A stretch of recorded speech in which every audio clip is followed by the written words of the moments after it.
प्रिय विद्यार्थियों, good morning. हम बात कर रहे थे कल कक्षा 10 का जो 15वां अध्याय है जिसका नाम है भारतीय अर्थव्यवस्था की विशेषताएं एवं नवीन प्रवृत्तियां। कल हमने पढ़ा था कि भारत की अर्थव्यवस्था है वो एक अविकसित अर्थव्यवस्था है। कल जो वो लक्षण जो भारत की अर्थव्यवस्था के अविकसित स्वरूप को बताते हैं उसके बारे में कल पढ़ा। आज हम बात करेंगे कि भारत की अर्थव्यवस्था है उसके स्वरूप में परिवर्तन आ गया। भारत की अर्थव्यवस्था अविकसित से बदलकर विकासशील अर्थव्यवस्था में परिवर्तित हो गई। तो वो कौन से लक्षण हैं जो हमें ये बताते हैं कि भारत की अर्थव्यवस्था आज विकासशील अर्थव्यवस्था है। तीव्र गति से भारत की अर्थव्यवस्था का विकास हो रहा है, विस्तार हो रहा है, उसमें सुधार हो रहा है। तो वो कौन कौन से लक्षण हमें दिखाई देते हैं उन्हीं की बात हम आज करने जा रहे हैं। यदि हम इसके लक्षणों की बात करें यानी भारत की अर्थव्यवस्था के विकासशील स्वरूप को दर्शाने वाली जो बातें हैं उनकी बात करें तो अपने पास सबसे पहले जो पॉइंट आता है वो ये आता है कि भारत की राष्ट्रीय आय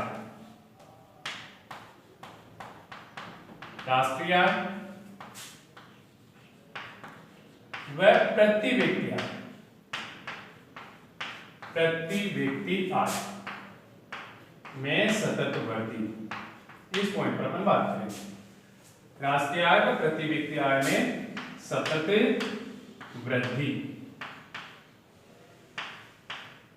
कल हमने पढ़ा कि भारत में अन्य देशों के मुकाबले जो राष्ट्रीय आय है, प्रति व्यक्ति आय है वो बहुत ही कम है, जिसके कारण लोगों की आवश्यकताएं पर्याप्त मात्रा में पूरी नहीं हो पाती और उसी के कारण से हम भारत की अर्थव्यवस्था को अविकसित कह सकते हैं। लेकिन साथ ही हम तुलना भी करने जा रहे हैं। अब हम देख रहे हैं कि भारत की अर्थव्यवस्था है उसमें राष्ट्रीय आय है वो लगातार बढ़ती जा रही है, साथ ही प्रति व्यक्ति आय है उसमें भी वृद्धि हो रही है।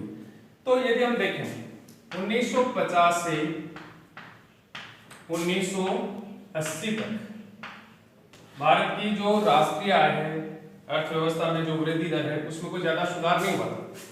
लेकिन 1980 के बाद भारत सरकार ने धीरे धीरे आर्थिक सुधारों की ओर बढ़ना शुरू किया। आर्थिक सुधार लागू किए, नई नीतियां बनाई गई और उन नीतियों के कारण राष्ट्रीय आय में वृद्धि हुई, उत्पादन भी बढ़ने लग गया, प्रति व्यक्ति आय में भी वृद्धि हुई। तो इसके आधार पर हम कह सकते हैं कि विकासशील जो अर्थव्यवस्था है उसमें ये लक्षण दिखने को मिलता है और एक मुख्य लक्षण होता है उसका कि उसमें राष्ट्रीय आय हो, प्रति व्यक्ति आय उसमें लगातार वृद्धि होती जाती है। तो ये लक्षण हमें भारत की अर्थव्यवस्था में देखने को मिलता है। अब बात करते हैं अपन दूसरे पॉइंट पर जो हमें यह बताता है कि भारत की अर्थव्यवस्था विकासशील अर्थव्यवस्थाओं में बदलती जा रही है। यहाँ एक बात बताना चाहूंगा मैं आपको, 1950 से 1980 का जो दशक है उसमें भारत की जो आर्थिक वृद्धि दर है वो 3.5% रही थी, जिसे डॉक्टर राजकृष्णा ने किस नाम से पुकारा है? हिंदू विकास दर।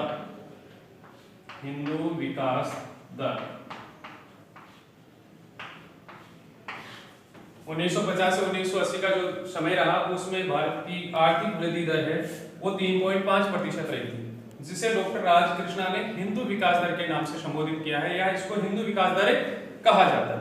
अब अपन आगे बढ़ते हैं।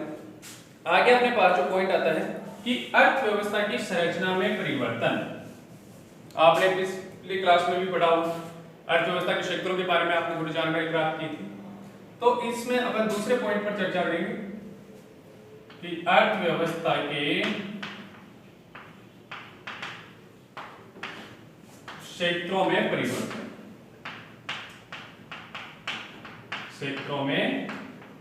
परिवर्तन।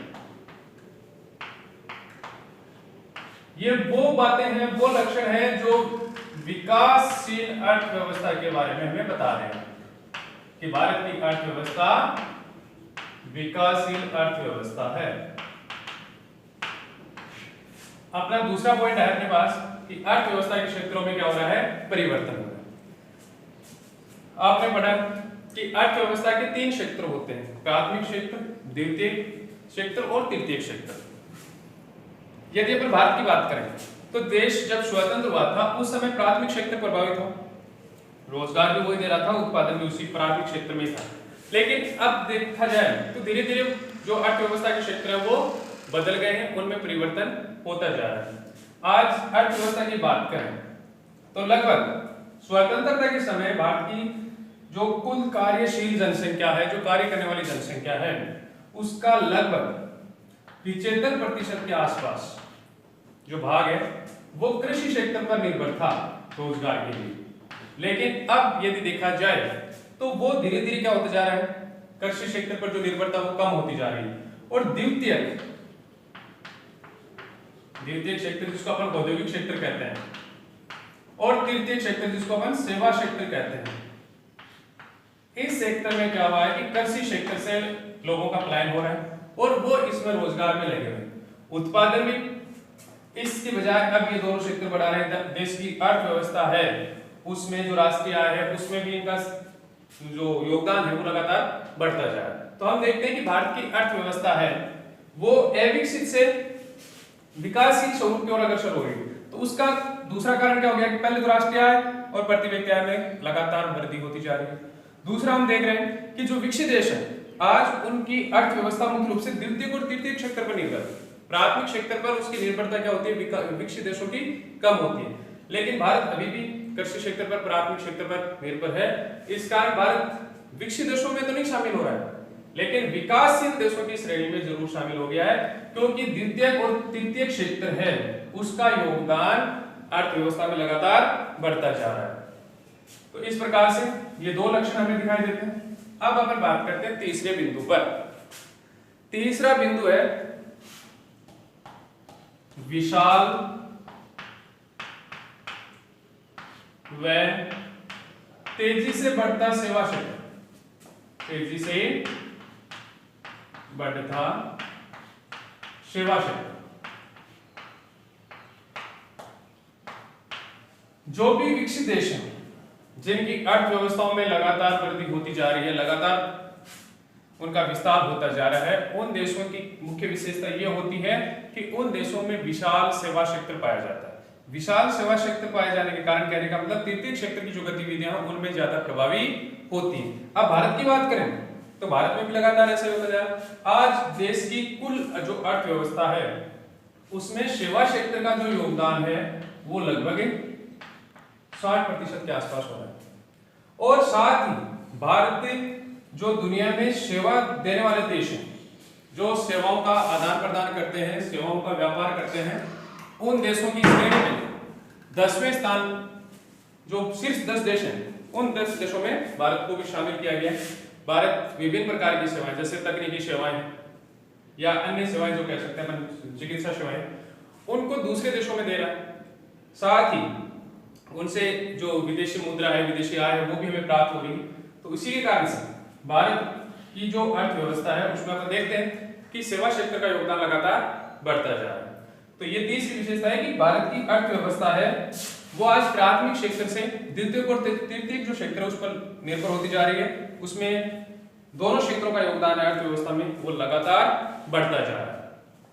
अब तीसरे बिंदु की बात करें, व्यावसायिक संरचना में परिवर्तन।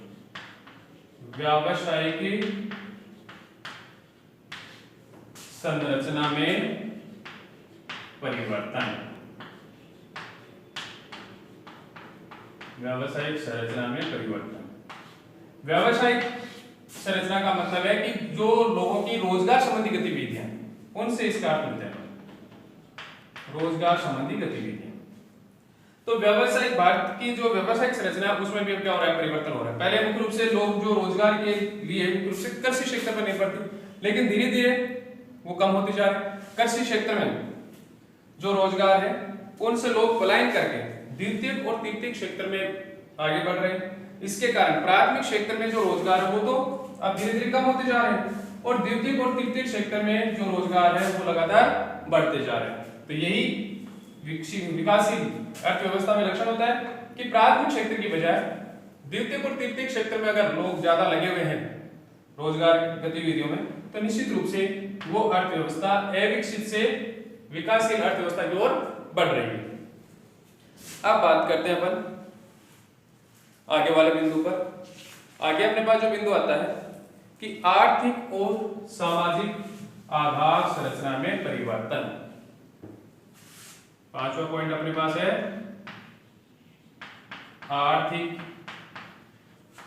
व सामाजिक आधार संरचना में परिवर्तन। आधार संरचना में परिवर्तन।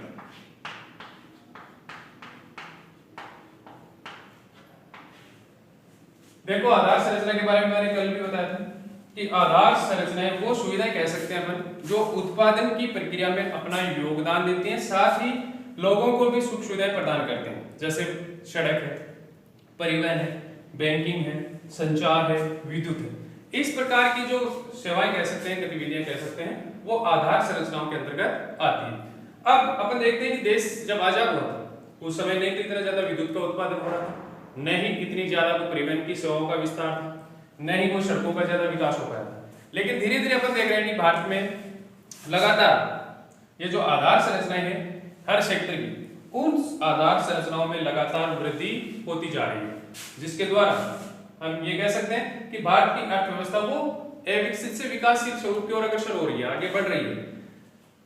यदि सड़कों की बात की जाए तो लगभग 70 साल में भारत में सड़कों की जो निर्माण है उसमें लगभग 100% के आसपास वृद्धि हुई है। साथ ही विद्युत उत्पादन बढ़ा है और परिवहन है, संचार है, बैंकिंग है, बीमा है, इस प्रकार की जो सेवाएं हैं वो सेवाओं में भी लगातार वृद्धि होती जा रही है। तो इससे जो आधार संरचना है, आधार संरचनाओं में भी लगातार वृद्धि हो रही है। निश्चित रूप से आधार संरचनाओं में वृद्धि होगी तो इससे उत्पादन की गतिविधियां बढ़ेंगी, लोगों को सुख सुविधाएं ज्यादा मिलेंगी। तो ये जो पांचवा लक्षण है अपने पास है आधार आर्थिक व सामाजिक आधार संरचना में परिवर्तन। इसके आधार पर भी हम कह सकते हैं कि भारत की अर्थव्यवस्था का स्वरूप विकासशील हो गया है। अब आगे बात करते हैं अन्य कारकों। अन्य कारक में अपन जनसंख्या से जुड़े हुए जो कारक है उनकी बात करते हैं। जैसे पिछले दशकों में यदि देखा जाए तो भारत की जनसंख्या वृद्धि दर है वो बहुत ज्यादा है, लेकिन पिछले 2-3 दशक में जनसंख्या वृद्धि है उस पर भी कुछ नियंत्रण पाया गया। जनसंख्या वृद्धि को नियंत्रित करने के अनेक उपाय किए गए और उसके कारण जनसंख्या वृद्धि दर है वो सीमित होती जा रही है। साथ ही अपन देख रहे हैं कि स्वास्थ्य सेवाओं में लगातार वृद्धि होती जा रही है। स्वास्थ्य सेवाओं में विस्तार होने के कारण जो मृत्यु दर है, चाहे वो शिशु मृत्यु दर हो या मातृ मृत्यु दर हो, उसमें कमी आई। साथ ही अच्छी स्वास्थ्य सेवाओं के कारण भारत में लोगों की जो जीवन प्रत्याशा है, जीवन प्रत्याशा उसमें भी लगातार वृद्धि हुई।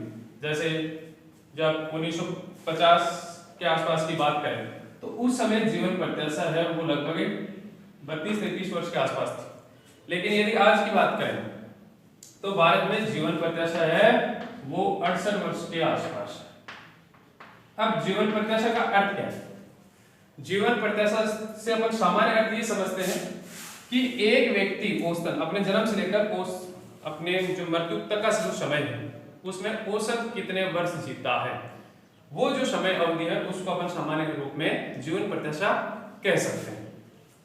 तो ये लक्षण हमें ये बताते हैं कि भारत की अर्थव्यवस्था है वो अविकसित से विकासशील अर्थव्यवस्था की ओर बढ़ रही है, उसमें परिवर्तन हो रहा है। तो ये इस प्रकार का एक प्रश्न कई बार पूछा गया बोर्ड एग्जाम कि भारतीय अर्थव्यवस्था के अविकसित स्वरूप को दर्शाने वाली विशेषताएं बताइए, या फिर भारत की अर्थव्यवस्था के विकासशील स्वरूप को दर्शाने वाली विशेषताएं। इस पार्ट से मैं पहले बता चुका हूं 4 नंबर का क्वेश्चन आता है, तो एक बड़ा क्वेश्चन आता है जिसमें आपको तुलना करनी पड़ सकती है।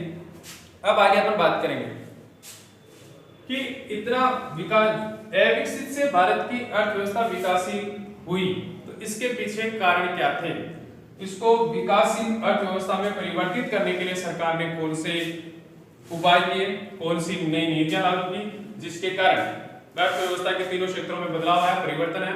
और उस परिवर्तन के कारण जो आज अपन देख रहे हैं कि भारत की अर्थव्यवस्था है वो विकासशील अर्थव्यवस्था में शामिल हो गई है। तो उसके पीछे प्रमुख रूप से 3 कारण उत्तरदायी। अब वो 3 कारण थे, उनको अपन आर्थिक सुधार कह सकते हैं।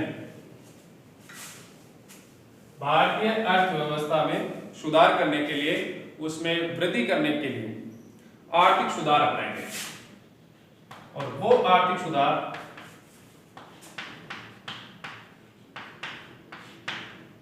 कौन कौन से थे? वैश्वीकरण, उदारीकरण और निजीकरण। इनके बारे में अपन आगे बढ़ेंगे।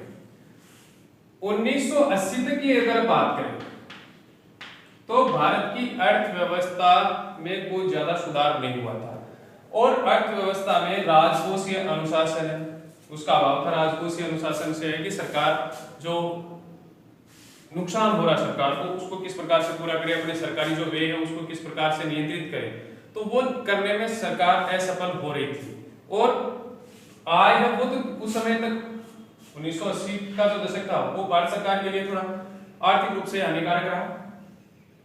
1980 के दशक में जो विदेशी व्यापार रहा वो बहुत ज्यादा प्रभावित रहा, और एक बार तो ऐसी स्थिति उत्पन्न हो गई कि भारत के पास जो विदेशी मुद्रा भंडार है वो केवल 2 सप्ताह के लिए शेष रहा था। तो ऐसी स्थिति में अर्थव्यवस्था में भी लगातार गिरावट आने लगी। तो इस समस्या से बचने के लिए भारत सरकार ने क्या किया? 1991 आर्थिक सुधार अपनाए थे, और इन आर्थिक सुधारों के अंतर्गत इन तीनों को जो उपाय है, वैश्वीकरण, उदारीकरण और निजीकरण, इन तीनों को लागू किया गया। इनके लिए नीतियां बनाई गई। इसके बारे में अपन जो जानकारी ली है, इनका अर्थ क्या होता है, कौन कौन से उपाय इनके लिए किए गए, इसके बारे में अपन आगे वाली क्लास में पढ़ लेंगे। तो हमने इस पार्ट जो 2 क्लास हमने ली है उसमें भारतीय अर्थव्यवस्था के 2 स्वरूपों के बारे में चर्चा की, अविकसित स्वरूप और विकासशील स्वरूप, और साथ में हम तुलना भी कर रहे हैं कि वो कौन कौन से लक्षण हैं जिनके आधार पर हम ये कह सकते हैं कि भारत की अर्थव्यवस्था विकासशील है या भारत की अर्थव्यवस्था अविकसित है। इन बातों पर चर्चा की, कुछ पॉइंट आपको मिले।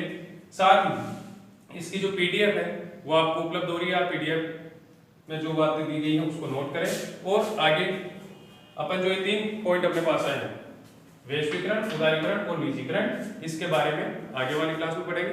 धन्यवाद।